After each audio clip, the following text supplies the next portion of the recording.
DDR5 এর super fast RAM এখানে use করা হয়েছে। NVMe SSD 512 জিবি আছেন এখানে। আর চমৎকার একটা প্রসেসর ইউজ করা হয়েছে Core i5 এর 12 জেনারেশন।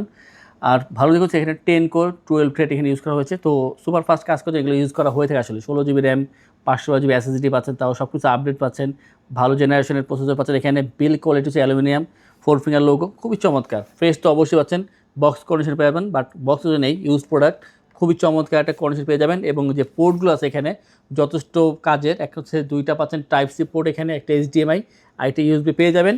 আর সুপার ফাস্ট চার্জ নেবে এখানে এবং 3.5 থেকে 4 ঘন্টা চার্জিং ব্যাকআপ পেয়ে যাবেন। পাওয়ার বাটনটা দিয়েছে এখানে, কিবোর্ড সেকশন একসাথে করে দিয়েছে। এটা রিসেন্ট যে স্মার্ট যে ল্যাপটপ তৈরি করছে বর্তমানে তার সবগুলো এই ধরনের করে থাকে। এখানে ফিঙ্গারপ্রিন্ট পেয়ে যাবেন, ব্যাকলিট পেয়ে যাবেন। আর যে মডেলটা তা হচ্ছে HP EliteBook 840Z9 i5 এর 12 জেনারেশন, 16/512 জিবি র্যাম SSD। যারা একটু প্রফেশনাল কাজ করতে চাচ্ছেন আপনারা এবং ল্যাপটপ ক্যারি করার প্রয়োজন হয়, ওয়েটটা আপনার কম দরকার এবং চাচ্ছেন যে এটা দিয়ে আপনি দীর্ঘদিন ইউজ করবেন, সেই ক্ষেত্রে আপনি ইউজ করবেন।